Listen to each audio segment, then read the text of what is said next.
فاسألوا أهل الذكر إن كنتم لا تعلمون۔ علماء و عوام میں حائل خلیج دور کرنے کی ایک منفرد کاوش۔ بسم اللہ الرحمن الرحیم۔ لجنۃ العلماء للافتاء، فتویٰ نمبر 109، 10 ستمبر 2021۔ سوال: میرے والد محترم تقریباً 5 سال قبل وفات پا چکے ہیں۔ فوت ہونے سے پہلے انہوں نے جائیداد کا کافی سارا حصہ اپنے بیٹوں کے نام کروا دیا تھا تاکہ وفات کے بعد جائیداد بیٹیوں کے نام منتقل نہ ہو جائے۔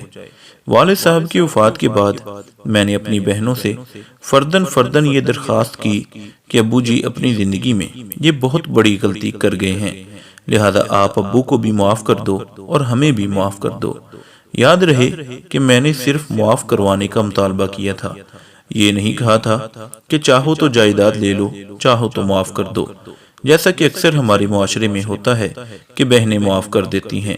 انہوں نے بھی معاف کر دیا۔ اب میں یہ بھی نہیں جانتا کہ انہوں نے دل کی خوشی کے ساتھ معاف کیا تھا یا دل پر پتھر رکھ کر معاف کیا تھا۔ بہرحال زبانی کلامی سب نے معاف کر دیا تھا۔ ہاں، ان بہنوں میں سے کچھ کی دلی خواہش تھی کہ انہیں وراثت مل جائے۔ اب پوچھنا یہ تھا کہ کیا اب ان کے معاف کر دینے سے اخروی عذاب سے ہماری جان چھوٹ گئی یا ابھی بھی بوجھ باقی ہے؟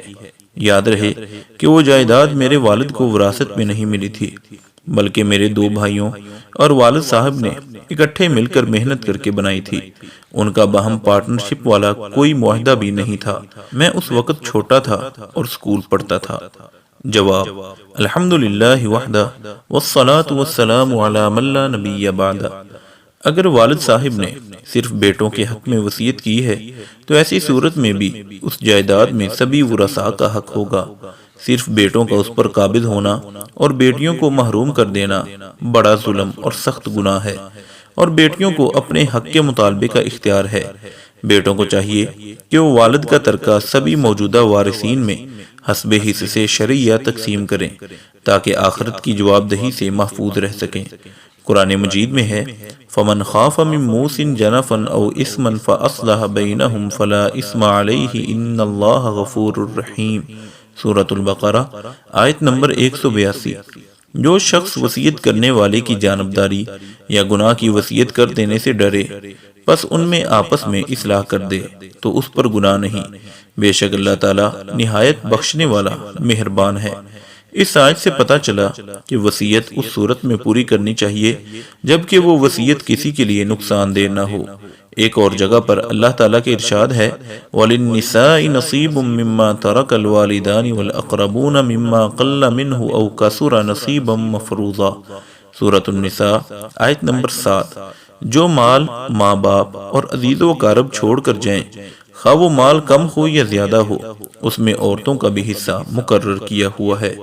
حدیث مبارک میں آتا ہے جیسا کہ عمران بن حسین رضی اللہ عنہ بیان کرتے ہیں ان رجلا اعتق 6 مملوکین له عند موته لم يكن له مال غيرهم فدعا بهم رسول الله صلى الله عليه وسلم فجزأهم اسلاسا ثم اقرأ بينهم فاعتق 2 وارق 4 وقال له قولا شديدا۔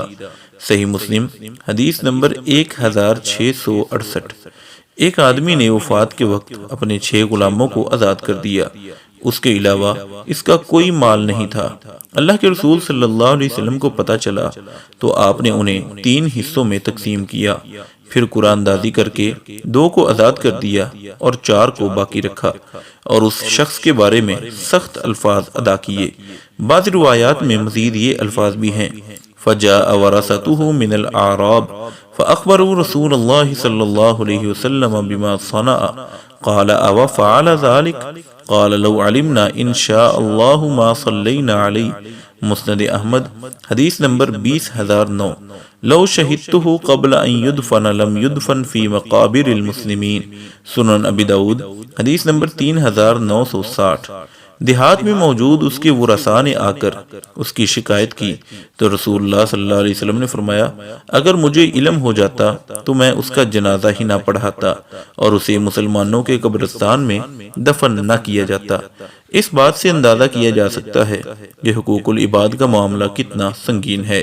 پہلی بات تو یہ ہے کہ والد صاحب نے زیادتی کی ہے کہ ساری جائیداد بیٹوں کے نام کروا گیا، پھر کم از کم بیٹوں کو چاہیے تھا کہ وہ اس غلطی کا ازالہ کرتے، لیکن وہ بھی بجائے حصہ دینے کے ان سے معافی تلافی کروانے کے درپے ہیں۔ باپ کو تو معاف کر دینا سمجھ میں آتا ہے کہ اب وہ اس دنیا میں نہیں رہا، لیکن بیٹوں کی معافی صرف اس صورت میں ہو سکتی ہے کہ جو ان کو ظلم پر مبنی جائیداد ملی ہے اس میں بہنوں کا جتنا حصہ بنتا ہے ان کو دے دیں، بلکہ جتنا اب تک ان لوگوں نے فائدہ اٹھایا ہے اس فائدے سے بھی بقدر حصہ ان کو دے دیا جائے، قطع نظر اس کے کہ وہ جائیداد ان کے باپ نے کمائی ہے یا بیٹے بھی اس کمائی میں شامل ہے، کیونکہ باپ کے ساتھ مل کر بیٹوں کی کمائی بھی باپ ہی کی کمائی ہوتی ہے، اور باپ کے مرنے کے بعد وہ جائیداد اس کے ورثاء کی ہے۔ اس میں بیٹے بیٹیاں سب حقدار ہیں۔ وآخر دعوانا ان الحمد للہ رب العالمین۔